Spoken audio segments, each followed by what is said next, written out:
Have you heard the phrase, how you start the day is how you end the day? I'm pretty sure the person who said that has never been in a classroom at the end of the day during pack-up. Our mornings are slow and easy, but pack-up and dismissal can be rushed and chaotic. That's why in this video, I'm sharing what we do in the classroom so that we end in a not so crazy note. If you're new here, I'm Rachel Vincent and I love sharing ways to help teachers simplify their classrooms and their teaching. So why are mornings so much more calm and easier to get into than our crazy afternoon pack-up? Well, number one, most of the time you have all of your students, whereas in the morning, they're trickling in depending on when they arrive. So you don't tend to have a full class until the very end of your morning start time, whereas in the afternoons, you have them all. There's also more energy in the afternoons because kids are tired, kids are done learning, and they are checked out and ready to go home.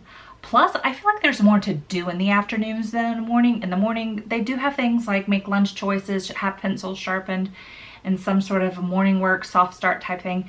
But in the afternoon, they're having to, hear announcements, pack up, make sure they have everything, clean their area, sweep, wipe down, whatever we have to do to reset our space. It just feels like there's a lot more on that little to-do list in the afternoons than in the morning. And then I think the biggest culprit is you are limited on time. Yes, morning has a stop time, but you can there's no rush to get everybody out the door at a certain time or in the door at a certain time where there is in the afternoon. Those buses are leaving, those parents are there to pick up their kids, they have to leave the classroom at a certain time, so you are limited on how much time it takes to do something. So one of the things that I did this summer was reflect on our afternoon routine and how crazy and chaotic it is, and try to figure out what is a way that I can adjust it so that it runs more smoothly. I read a book this summer called Tiny Habits, and one of the phrases in the book was simplicity changes behavior. And it was all about making things simple. And there's two questions that you ask yourself if you want a behavior to change. And the first question is, what is making this behavior hard to do? So I thought to myself, what is making afternoon hard to do? Well, we've already talked about a few of those, but for me, talking, the just amount of talking and energy that they have in the afternoon makes it difficult. Mental effort, their brain has been working all day long, and the effort into having to remember to do everything and not wanting to do everything takes a lot of their working memory. And so that to me was a struggle. And then of course we talk about the time. We're limited on time, and so it feels like we're rushing to get out the door on time. And so those are the things that are making it difficult.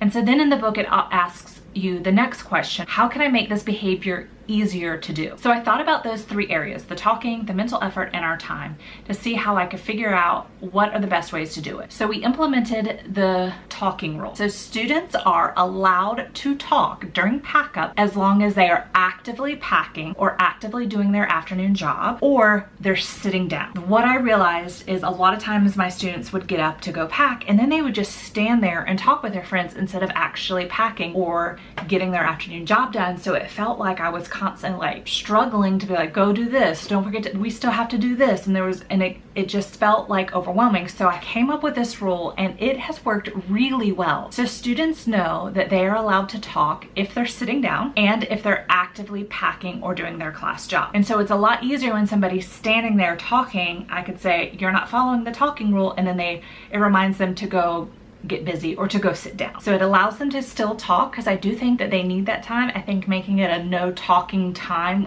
I would just be constantly putting out fires and battles with that. That's not how I want it to end our day. So the next thing that was really hard is that mental effort. It takes a lot of mental effort for students to pack up at the end of the day. There's a lot to remember. They have already checked out, so they really just want to talk and not think about what they need to take home. So I decided, instead of what I normally would do at the end of the day while they were packing and doing their afternoon jobs, I would start clearing my desk and putting away my things. I decided to save that until the majority of them had left the room. And so during actual pack-up time, I made myself closer to them. So the first thing I do is when I dismiss students to start packing up, I immediately walk over to the cubbies and their backpacks, because that tended to be the place where they would get caught. They'd grab their book bag and then they'd get talking and walk away and forget to pack their math book or whatever they needed to take home. So the proximity of moving to where they are helped with behaviors, and I was able to sort of reinforce our talking rule of,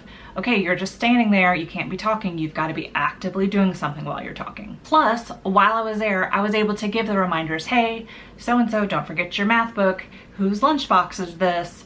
We need to clean up this mess. Who's your table leader? Who's responsible for making sure this place is organized? I was there as a reminder of all the tasks that they needed to get done before they left the classroom. Of course, time is tricky because I have found if I started packing too soon, then we had this awkward time at the end. I could read to them, but we didn't always have that time, and I felt like sometimes our lessons took right up until the time we needed to pack. So I wasn't really sure that I could give us more time. I didn't think we needed more time. I just felt we needed to use our time more wisely, if you will. And one thing that helped me to think about when I was assigning our afternoon job was to choose people who weren't having to rush out the door. For us, our bus riders dismiss first, so I knew I either needed to not give a certain task to a bus rider or choose wisely that bus rider if it's a person who I know doesn't get distracted easily and can get their afternoon job plus packing and all those things done. The job that takes the longest in the afternoon is sweeping,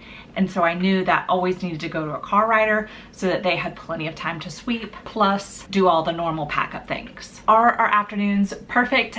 No, nothing's perfect in the classroom, but they are much better than they were last year. I don't leave frazzled at the end of the day. The students aren't leaving frazzled where I feel like I'm fussing at them. We're actually able to end our day well, and it is a much better approach. So if you're struggling with your afternoon dismissal time, think about what is making it hard for students to do and how can you make it easier for them. If you'd like to see how our morning routine works, check out the video that's on your screen now.